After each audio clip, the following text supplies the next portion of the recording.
Hello and welcome back to my channel. तो आज के वीडियो में हम डेवलपमेंट ऑफ रिसोर्सेज पढ़ने वाले हैं। इससे जो पहला टॉपिक है वो मैंने कवर कर दिया है। अगर आपने वीडियो नहीं देखी है तो चैनल पे अवेलेबल है, वीडियो आप देख सकते हैं। ओके, चलिए स्टार्ट करते हैं, देखते हैं डेवलपमेंट क्या होती है रिसोर्सेज की। जो रिसोर्सेज हैं वो इम्पॉर्टेंट है, वाइटल मतलब इम्पॉर्टेंट है ह्यूमन सर्वाइवल के लिए, और ये हमारी लाइफ की क्वालिटी को इम्प्रूव करते हैं। कैसे इम्प्रूव करते हैं? हम जो खाना खाते हैं वो भी एक रिसोर्स है और वो हमारी लाइफ की क्वालिटी को इम्प्रूव करती है। ओके, अब ऐसा माना जाता था पहले कि जो रिसोर्सेज है वो फ्री गिफ्ट है नेचर के, बट बाद में पता चला कि जब तक ह्यूमन बीइंग उसे यूटिलाइज़ नहीं करेंगे तब तक वो रिसोर्स बनेंगी ही नहीं। ओके, एज अ रिज़ल्ट क्या हुआ, ह्यूमन बीइंग ने उसको इनडिस्क्रिमिनेटली यूज़ किया, जिससे कि बहुत ज़्यादा मेजर प्रॉब्लम्स आई। पहला तो है कि रिसोर्सेज की डिप्लीशन हो रही है कुछ ग्रीडी पीपल के नीड को सेटिस्फाई करने के लिए। दूसरा है कि कुछ ऐसे रिच सेक्शन के लोग हैं जो कि रिसोर्सेज का एक्यूमुलेशन करके रखे हैं, उनको पूरा इकट्ठा करके रखे हुए हैं। ओके, इससे जो सोसाइटी है वो रिच एंड पुअर में डिवाइड हो गई है। ना हमारा जो थर्ड है वो ये है कि इस रिसोर्स के एक्सप्लॉयटेशन से क्या हो रहा है, बहुत ज़्यादा ग्लोबल इकोलॉजिकल क्राइसिस हो रही हैं, जैसे कि global warming, ozone layer depletion, environmental pollution हो गया, लैंड डिग्रेडेशन हो गया। तो ये सारे प्रॉब्लम्स हैं। ठीक, अब हम इन प्रॉब्लम से कैसे बच सकते हैं, चलिए देखते हैं। तो इन प्रॉब्लम से बचा जा सकता है by equitable distribution of resources, मतलब कि हमारे पास जो रिसोर्सेज हैं सबको इक्वली डिस्ट्रीब्यूट करके हम बहुत ही अच्छे से इन प्रॉब्लम से बच सकते हैं, और हमारी जो क्वालिटी है लाइफ की वो भी इम्प्रूव होगी। इससे ग्लोबल पीस जो है वो बना रहेगा। ठीक है, एंड ऑल्सो अगर प्रेजेंट में रिसोर्सेज का डिप्लीशन कोई फ्यू इंडिविजुअल कर रहे हैं या फिर कोई कंट्री कर रही है, तो इससे क्या है, हमारे जो प्लैनेट है अर्थ का फ्यूचर वो डेंजर में है। बिकॉज ऐसा नहीं है कि हम पेड़ काटते हैं तो केवल उसका हम पर ही अफेक्ट होता है, उसका सब पर इफेक्ट होता है। ओके, तो इसी वजह से अगर हम ऐसा कुछ काम कर रहे हैं जिससे रिसोर्सेज जो है डिप्लीट हो रहे हैं, हमारे इन्वायरमेंट को डैमेज हो रहा है, तो उससे हमारा पूरा अर्थ डेंजर में है। तो इस वजह से ज़रूरी है कि हम रिसोर्स प्लानिंग करें, जिससे कि जो सस्टेनेबल एग्जिस्टेंस है हमारी लाइफ की वो बची रहे।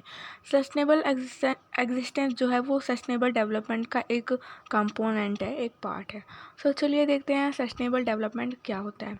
सस्टेनेबल डेवलपमेंट ऐसा डेवलपमेंट होता है जिसमें हम डेवलपमेंट तो करते हैं, लेकिन उसमें हमारे आने वाली फ्यूचर जनरेशन की नीड्स को हम देख कर डेवलपमेंट करते हैं। मतलब ऐसा नहीं है कि सारा रिसोर्सेज आज ही ख़त्म कर दें। ओके, एंड इससे जो हमारे इन्वायरमेंट है उसको भी कोई डैमेज नहीं होता है। ओके, ना यहाँ पे दिया है रियो डी जेनेरियो और समिट। ये एक मीटिंग हुई थी 1992 में, जहाँ कहाँ पे हुई थी, रियो डी जेनेरियो एक प्लेस है ब्राज़ील में, वहाँ पे हुई थी। इसमें क्या था कि 100 से ज़्यादा कंट्रीज़ के हेड आए थे, और ये पहली इंटरनेशनल अर्थ समिट है। अब ये अर्थ समिट क्यों हुई थी? इन्वामेंटल प्रोटेक्शन और सोशियो इकोनॉमिक डेवलपमेंट किस तरह से हम ग्लोबल लेवल पे कर सकते हैं उसके बारे में डिस्कशन करने के लिए ये चीज़ हुई थी। ओके, और फिर क्या हुआ कि कुछ लीडर्स ने इस पे एक डिक्लेरेशन भी साइन किया, किस पे, ग्लोबल क्लाइमेटिक चेंज पे एंड बायोलॉजिकल डाइवर्सिटी पे। इसका जो मतलब कि मेन ऑब्जेक्टिव था वो एजेंडा 21 अडॉप्ट करना था, एंड ऑल्सो जो ग्लोबल फॉरेस्ट प्रिंसिपल है। ग्लोबल फॉरेस्ट प्रिंसिपल मतलब कि हम लोग को कितना फॉरेस्ट जो है वो सेव करके रखना चाहिए। जैसे कि आप आगे पढ़ोगे 33% किसी भी कंट्री में फॉरेस्ट एरिया होना चाहिए। तो ये सारे प्रिंसिपल्स एंड एजेंडा 21, तो इसका मेन मोटिव यही था कि हम तो आने वाले 21st सेंचुरी में सस्टेनेबल डेवलपमेंट अचीव कर लें। Okay, now what was agenda 21? ये एक डिक्लेरेशन था जो कि साइन हुआ था by world leaders in 1992 at the United Nation conference on environment and development. Okay, ये जो फुल फॉर्म है इम्पॉर्टेंट है, इसे याद रखिएगा। अब ये कहाँ हुआ था? रियो डी जेनेरियो में, ब्राज़ील में हुआ था। इसका मेन एम जो था वो था ग्लोबल सस्टेनेबल डेवलपमेंट, किस तरह से हम पूरे ग्लोबल लेवल पे सस्टेनेबल डेवलपमेंट कर सकते हैं। अब इसके अंदर कुछ टॉपिक थे जैसे इन्वामेंटल डैमेज, पॉवर्टी, डिजीज़, ये सारे टॉपिक्स थे। ओके, एंड इसको जो एजेंडा 21 था ये मतलब कहा गया कि हम इसको लोकल लेवल पर करेंगे, जिससे कि चीज़ों को अच्छे से हैंडल किया जा सके।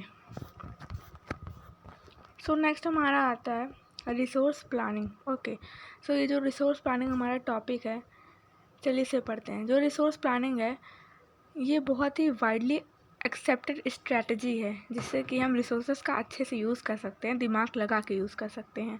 अब ये इंडिया जैसे कंट्री के लिए क्यों इम्पॉर्टेंट है? क्योंकि हमारे यहाँ डाइवर्सिटी ज़्यादा है, रिसोर्सेज भी ज़्यादा हैं। कुछ ऐसे रीजन्स हैं जहाँ पे कुछ टाइप ऑफ रिसोर्सेज बहुत ज़्यादा हैं, कुछ ऐसे रीजन्स हैं जहाँ पे वो रिसोर्सेज बिल्कुल कम है।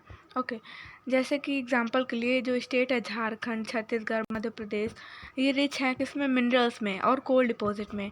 अरुणाचल प्रदेश, यहाँ पे वाटर ज़्यादा है लेकिन इंफ्रास्ट्रक्चरल डेवलपमेंट नहीं है।